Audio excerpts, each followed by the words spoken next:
Olá, eu sou o professor André Valente. Serei seu professor na área de linguagens, códigos e suas tecnologias na disciplina de língua portuguesa. Na aula de hoje falaremos sobre cultura digital. O que é a cultura digital? Quais são as suas características e influências na sociedade? Então, vamos à nossa aula. O que é a cultura digital? Quando nós falamos de cultura, nós estamos falando de um conjunto de conhecimentos, de práticas, de costumes que fazem parte da nossa vida, da nossa vivência cotidiana, que fazem com que nós sejamos quem nós somos, que nos ajudam a entender o mundo em que nós vivemos, que determinam aí a nossa visão de mundo, ao mesmo tempo em que nós também contribuímos para modificar culturas, para transformar as culturas. Então a cultura, ela faz parte da nossa existência, faz parte de quem nós somos. Quando nós falamos então de cultura digital, nós estamos pensando num conjunto de práticas, costumes e formas de interação social, as quais são realizadas a partir dos recursos da tecnologia digital, como a internet e as TICs, tecnologias de informação e comunicação.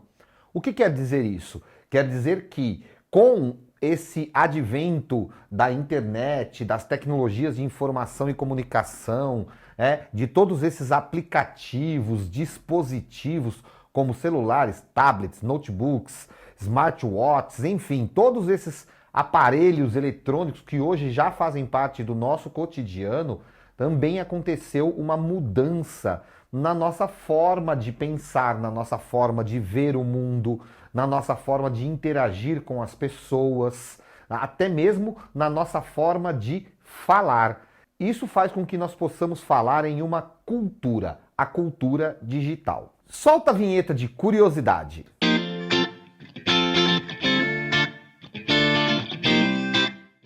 Vamos refletir sobre algumas questões.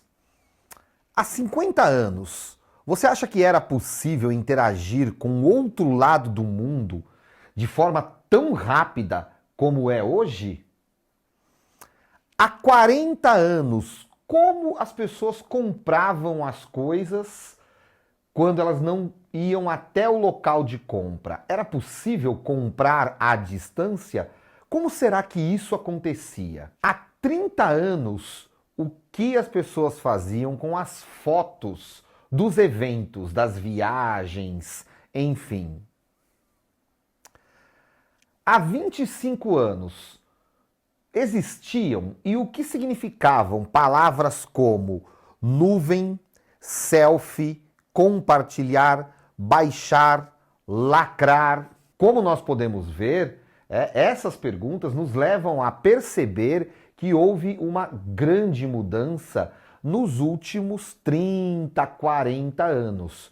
E essa mudança foi causada, entre outras coisas, pela internet, pelo surgimento desses dispositivos eletrônicos que fazem parte da nossa vida e que são elementos fundamentais dessa cultura digital. Então veja só, são elementos fundamentais da cultura digital a World Wide Web, o www, que é essa forma que nós temos de acessar as informações que estão aí em rede.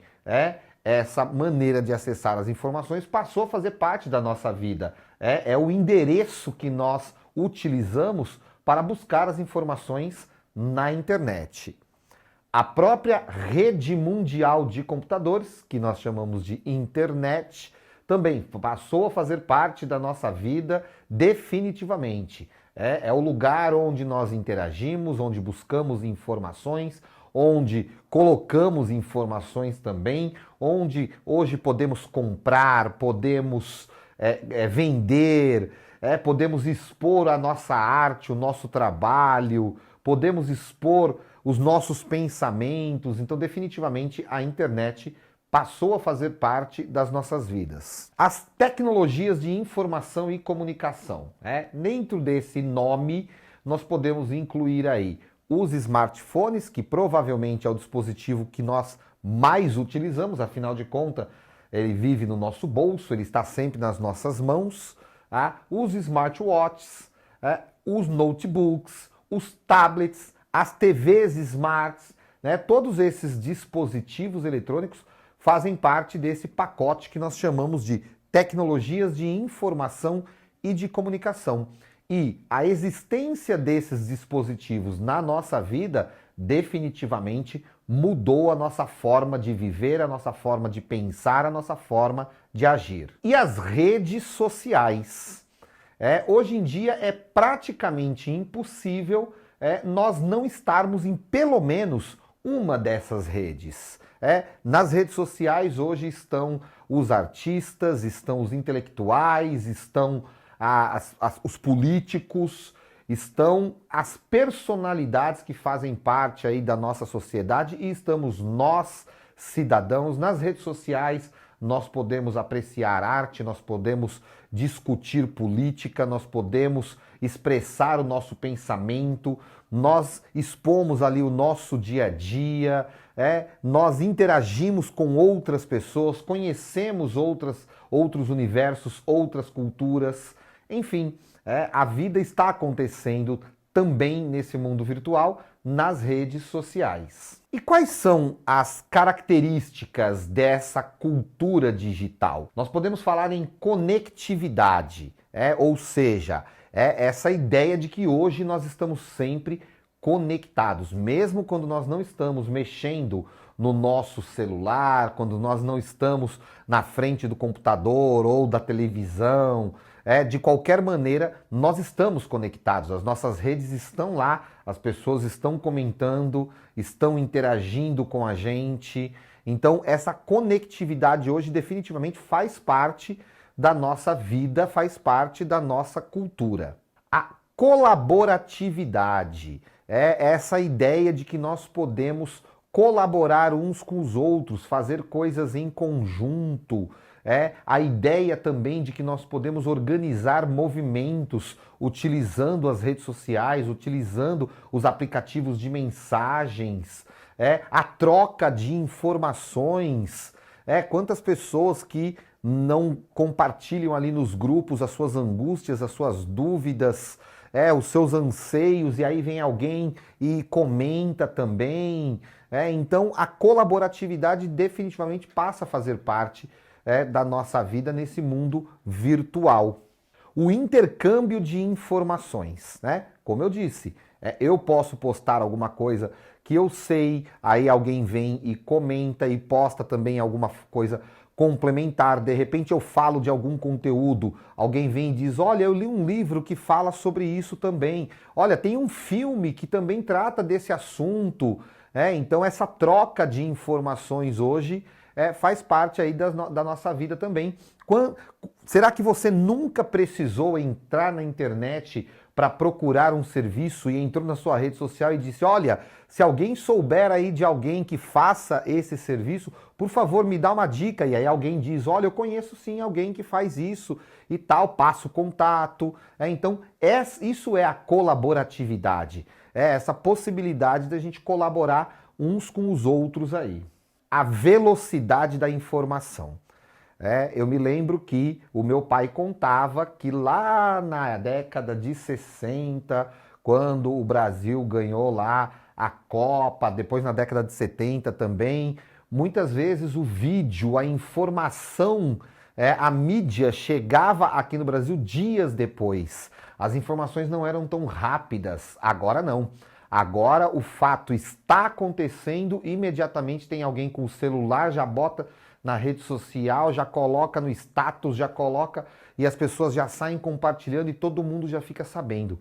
Muitas vezes, nós que somos pessoas comuns, que não somos jornalistas, nada, nós divulgamos a informação antes dos veículos jornalísticos. Por quê? Porque hoje em dia está todo mundo conectado, está todo mundo com o celular na mão, então a informação está correndo muito rápido.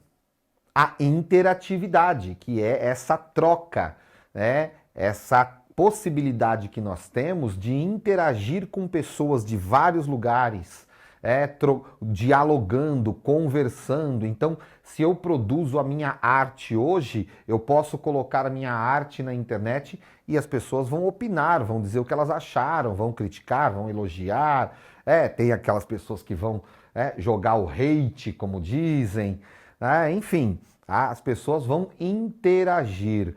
Então, a interatividade faz parte. Além disso, quando nós assistimos algum programa, quando assistimos uma live, nós podemos também participar diretamente ali, fazendo comentários, fazendo perguntas por meio desses aplicativos, por meio da tecnologia, da informação e da comunicação, por meio da internet. A cultura maker, que é essa ideia de que nós mesmos podemos fazer as coisas, nós aprendemos fazendo, aprendemos ali na prática, o compartilhamento dos modos de fazer as coisas, essa ideia do faça você mesmo. Então as pessoas estão aprendendo muita coisa, estão colocando na internet, estão aprendendo a fazer as coisas do seu jeito, a sua maneira, e muitas vezes não precisando pagar alguém para fazer e aprendendo mais alguma coisa. Então isso também passa a fazer parte do nosso dia a dia graças a essa cultura digital. E a autonomia na busca do conhecimento, que está relacionado também a essa cultura maker, que eu vou aprender as coisas do meu jeito, no meu ritmo, vou buscar a minha maneira, o conhecimento. Então hoje nós podemos ampliar o nosso conhecimento, como essa aula aqui que você está assistindo, você tem aí o seu livro, o seu material, e você pode buscar mais informação sobre isso na internet. Então a gente não precisa ficar limitado àquilo que é oferecido para a gente pode buscar algo mais. E se nós pensarmos em alguns setores da nossa vida, o que será que mudou com a cultura digital? Então vamos pensar na sociedade. O que mudou na sociedade, propriamente dito, com a cultura digital? Mudaram as relações. A maneira como nós nos relacionamos com as pessoas mudou. Então nós temos ali nas nossas redes sociais, por exemplo, contato com pessoas que não fazem necessariamente parte da nossa vida fora do mundo virtual, que não são pessoas próximas, mas que nos acompanham, que acabam participando da nossa vida nesse mundo virtual, que acompanham a nossa rotina conforme nós compartilhamos essa rotina nas redes, e que acabam se tornando pessoas da nossa convivência, mesmo não estando presentes nas nossas vidas. Então nós percebemos que hoje há ideias como amizade e até os relacionamentos afetivos vêm mudando. Claro, há desafios aí, ou problemas, se quisermos chamar assim, em tudo isso. Tudo isso tem um ônus e tem o bônus, ou seja, tem um lado muito bom e tem um lado complicado que a gente precisa aprender a lidar. Mas o fato é que a cultura digital está mudando as nossas relações. A cultura digital também trouxe uma maior exposição das nossas vidas. Com os aplicativos, com as redes sociais, nós acabamos ali expondo onde nós fomos no final de semana, o que nós fizemos, acabamos revelando como é a nossa casa, como é a nossa vida íntima, particular, e isso acaba trazendo também uma diminuição da noção de privacidade. Esse é um cuidado que nós precisamos ter quando nós postamos as coisas nas redes sociais. Precisamos lembrar que quando nós tiramos uma selfie na nossa casa, atrás de nós está aparecendo como é a nossa casa, o que tem dentro da nossa casa, e dependendo do registro que nós fazemos e do lugar onde a gente posta, acaba aparecendo a localização. E nós precisamos pensar se nós queremos que todo mundo saiba o que nós temos, o que nós fazemos, onde nós moramos, onde nós frequentamos, porque isso tudo hoje está muito exposto. A troca de informações, de debates, de opiniões também passou a fazer parte da nossa sociedade. Para o bem ou para o mal, trazendo alguns conflitos e algumas confusões, as pessoas estão discutindo mais sobre todo e qualquer tipo de assunto. Então, hoje as pessoas estão expondo o que pensam, estão falando o que pensam, e cabe a nós aí termos o filtro daquilo que a gente sabe que é proveitoso, daquilo que realmente é informação verdadeira, daquilo que realmente nos ajuda ou daquilo que é informação falsa, daquilo que nos atrapalha, daquilo que não serve para nada. De qualquer maneira, há uma maior troca de informações, há uma maior exposição das nossas ideias nos dias de hoje. A formação de coletivos, de grupos. Então, se antes a formação de grupos se dava apenas pelo encontro real ali, encontro físico de pessoas e por uma identidade das ideias, hoje as comunidades, elas muitas vezes são comunidades que se identificam por outros elementos. Ao mesmo tempo em que as comunidades também se tornaram maiores, porque nós podemos encontrar pessoas que se identificam com as nossas ideias, com os nossos gostos, com aquilo que a gente gosta de acompanhar em vários lugares do mundo. Então a nossa noção hoje de coletividade, de comunidade, ela também vem sendo modificada pela cultura digital. Há também uma mudança nas noções de identidade. Há uma maior diversidade, há novas identidades surgindo e com isso, claro, há também crises de identidade, crises identitárias, né? Então, há pessoas que começam a ficar um pouco confusas sobre o que elas são, o que elas pensam, o que elas querem. Por quê? Porque quando nós temos muita informação circulando, é normal que haja algum tipo de confusão também. Mas o fato é que hoje, compartilhando informações com o mundo inteiro, participando de novas discussões, refletindo sobre os costumes, sobre quem nós somos, sobre os padrões, a gente acaba questionando. Nós começamos a questionar. Esse é o lado bom de ter mais informações, porque com mais informações nós vamos pensar um pouco mais e nós podemos questionar e podemos sim mudar e podemos propor novas ideias. Então, há um lado muito positivo nisso. E novas linguagens, claro, né? Todo mundo sabe que o uso das redes sociais, da internet, trouxe novas formas de comunicação, novas formas de expressão. Se pensarmos na linguagem verbal, nós sabemos, por exemplo, que na internet nós podemos fazer abreviações, nós podemos escrever as coisas de outra maneira, além de palavras que passaram a fazer parte do nosso vocabulário, muitas vezes saindo do mundo virtual e vindo para o mundo real, para o mundo físico, e que passaram a integrar o nosso vocabulário. Então, realmente, essa tecnologia que passou a fazer parte da nossa vida vem causando mudança em todos esses âmbitos. Em relação à educação, nós também temos muitas transformações causadas pelas novas tecnologias, pelo uso da internet, por essa cultura digital. Nós podemos falar no ensino híbrido. Então hoje o ensino definitivamente não fica limitado mais à sala de aula. Você mesmo está aí assistindo essa aula de modo virtual, através de um vídeo, você tem a plataforma para interagir, e você tem a sala de aula onde você tem ali o contato com seus colegas, com os professores, e faz as atividades, os debates, as reflexões. Então, a noção hoje de ensino formal também mudou.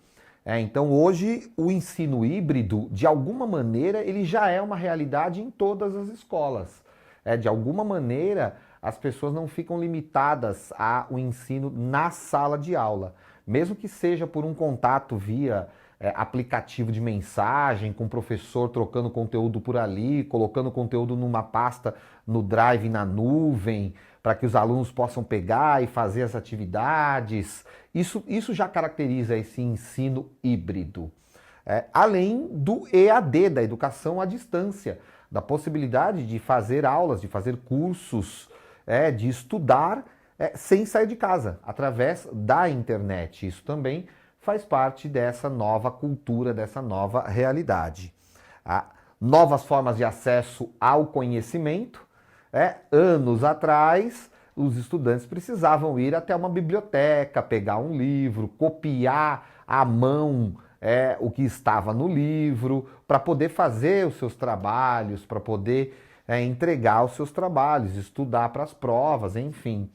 Hoje, nós temos isso acessível ali na forma de vídeo, na forma de posts, na forma de resumos, na forma de aulas virtuais, de áudios, de podcasts. Então nós temos várias formas hoje de adquirir conhecimento e que chegaram até nós por meio aí dessas tecnologias, dessa cultura digital.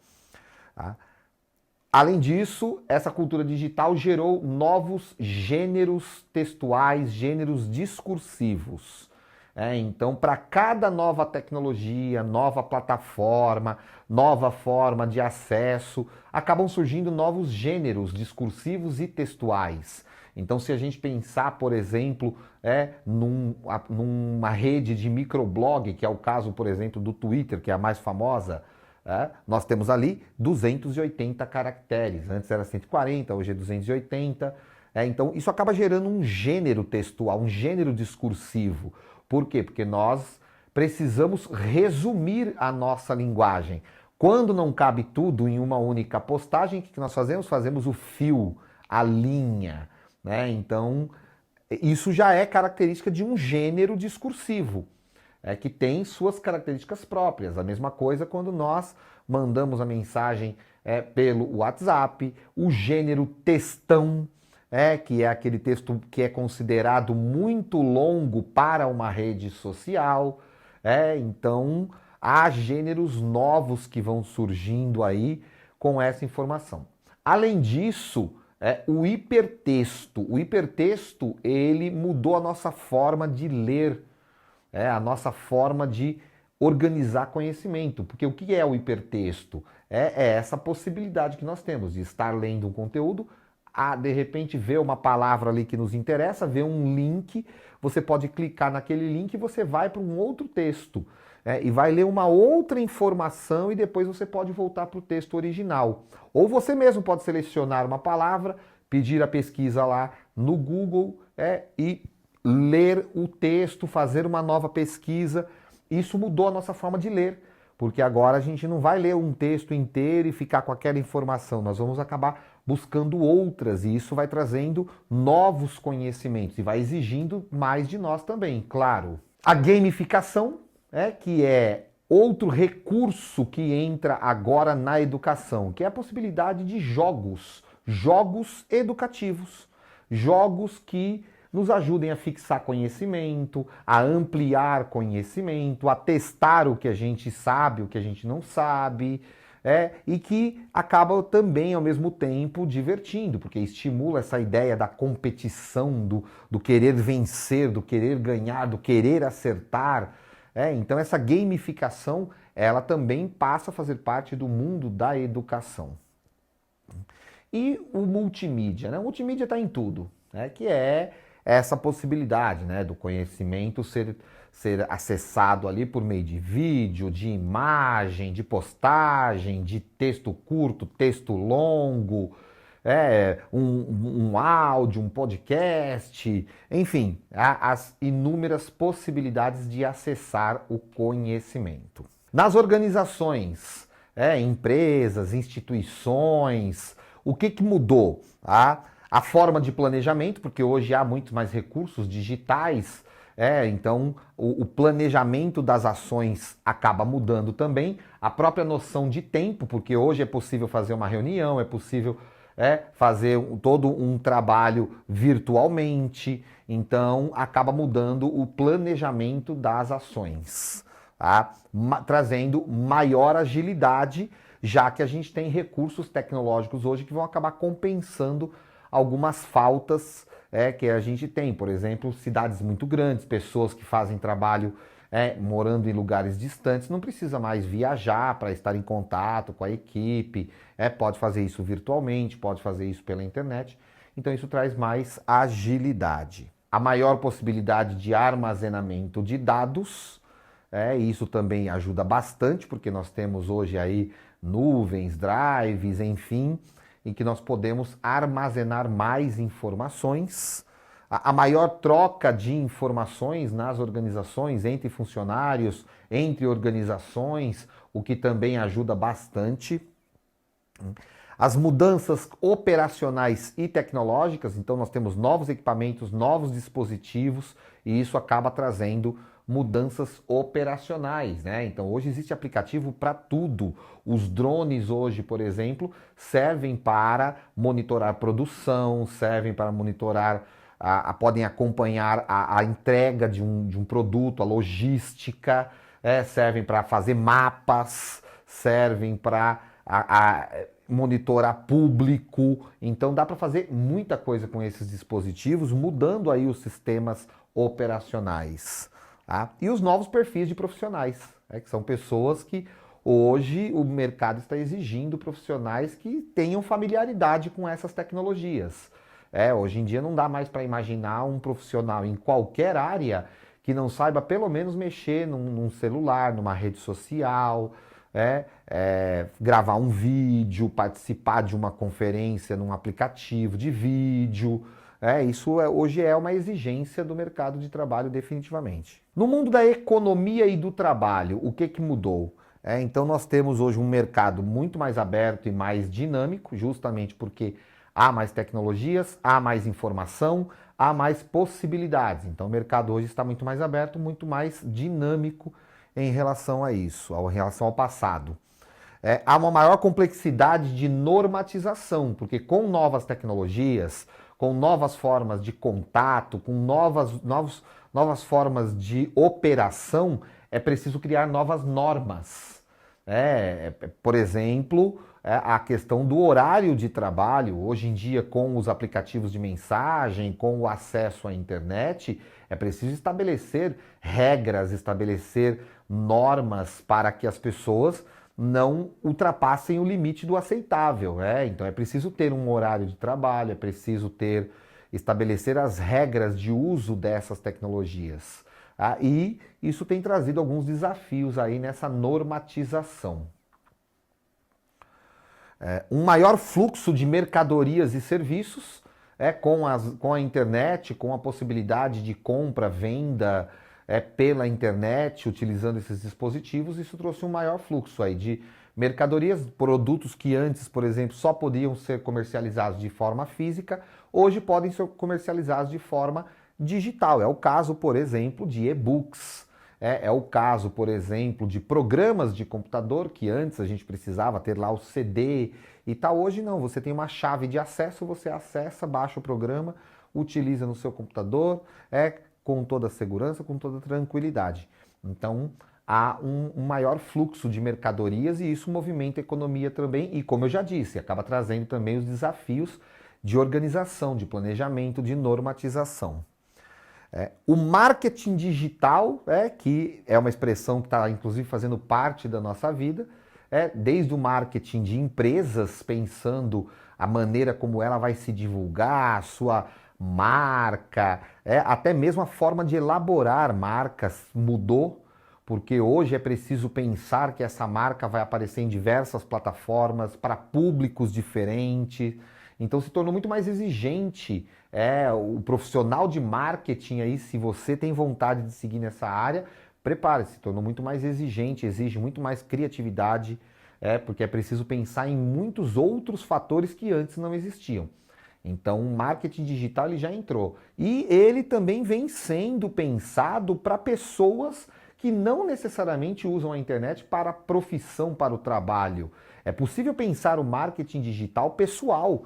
É possível você pensar como você quer aparecer nas redes sociais, como você quer se mostrar, como você quer que as pessoas te vejam, o que você quer mostrar de você, mesmo que isso não seja para fins de trabalho, fins econômicos. Então, marketing digital com certeza é uma nova profissão, é uma profissão que tem muito espaço aí para quem tiver interesse. O empreendedorismo, que com os aplicativos, com o acesso à internet, hoje a produção independente ela se tornou possível para muita coisa. Então hoje é possível você fazer um filme, é possível você gravar uma música, é possível você fazer animações, é possível você fazer arte, né? A própria arte digital, é possível você publicar os seus textos, publicar um livro, tudo isso de forma digital, tudo isso de forma independente. Você não precisa, por exemplo, para publicar um livro, de uma editora. Você pode publicar o seu livro, você encontra plataformas que fazem isso, você pode divulgar os seus textos numa plataforma sua, você pode comercializar, você pode, enfim, há muitas possibilidades para que a gente possa trabalhar, né, usando aí a tecnologia, a cultura digital. Então, empreendedorismo com certeza é uma palavra e um conceito que veio e vai ficar muito tempo aí, porque nós estamos apenas no começo dessa revolução digital. Ainda tem muita coisa para acontecer aí, né? O surgimento de novas profissões, como eu falei, marketing digital, a profissão de influenciador, quer dizer, influenciar pessoas. Qual é o meu serviço? Influenciar pessoas. Então isso é uma profissão. As pessoas que fazem... O mercado da publicidade mudou-se. Antigamente o mercado da publicidade era restrito a modelos, atrizes, atores, pessoas que se cadastravam numa agência para ser contratado e tal. Hoje, as pessoas que estão nas plataformas estão sendo chamadas muitas vezes diretamente por produtores que querem fazer parcerias, que querem divulgar o seu produto, tá? E também por agências, que já estão formando o seu elenco ali, o seu casting ali para divulgar produtos, para vender serviço de publicidade. Então, veja que também é uma nova profissão, é uma nova forma de trabalhar, tá? E, finalmente, a criptomoeda. Então, uma nova forma de comercializar, uma moeda virtual, que pode servir para investimento, pode servir para trocas, enfim. Então, grandes mudanças acontecendo no mundo da economia e do trabalho nessa cultura digital. E no campo das artes, nós temos aí a própria arte digital, que é essa arte feita usando recursos digitais para ser divulgada de forma digital, de forma virtual. A arte imersiva, que é esse tipo de arte que por meio da tecnologia as pessoas podem entrar na obra e conhecer melhor e ter uma outra relação, sentir mais a obra de um artista. A digitalização de arte física é possível hoje, né? Então, expor obras de arte, a própria construção de obras de arte através de impressoras 3D, que é uma outra tecnologia aí também que faz parte desse mundo, tá? A maior exposição de arte e maior acesso também. Então hoje nós podemos apreciar o acervo de um museu lá da Europa pela internet. Há inclusive a possibilidade, né, do giro 360, de ver em 3 dimensões como se você estivesse no próprio museu. Claro que ir a museus, frequentar esses espaços também é uma experiência muito legal. É muito interessante, mas nem sempre a gente pode estar em todos os lugares. Então a tecnologia ajuda a gente a ter mais acesso a obras de arte, ter mais acesso a lugares históricos a visitar, né? Por exemplo, nós podemos ver as ruínas da antiga Roma, e fazer isso usando simplesmente o Google Earth, Simplesmente vou lá e vou ver o que tem lá na Roma Antiga, vou à Grécia Antiga, vou ao Egito, vou a algum lugar do mundo que eu quero conhecer e ver de perto, eu posso fazer isso usando a tecnologia. Tá?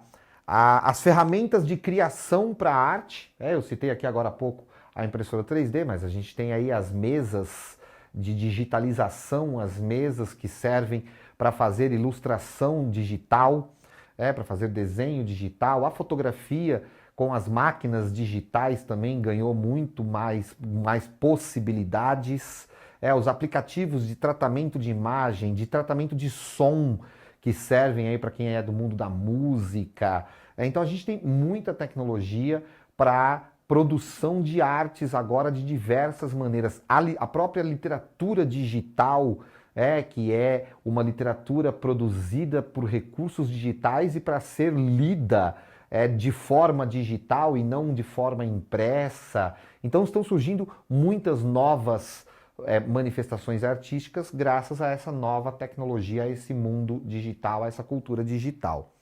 E o NFT, que é esse tipo de obra de arte digital, que na verdade você compra ali uma licença para ter essa obra na sua mão.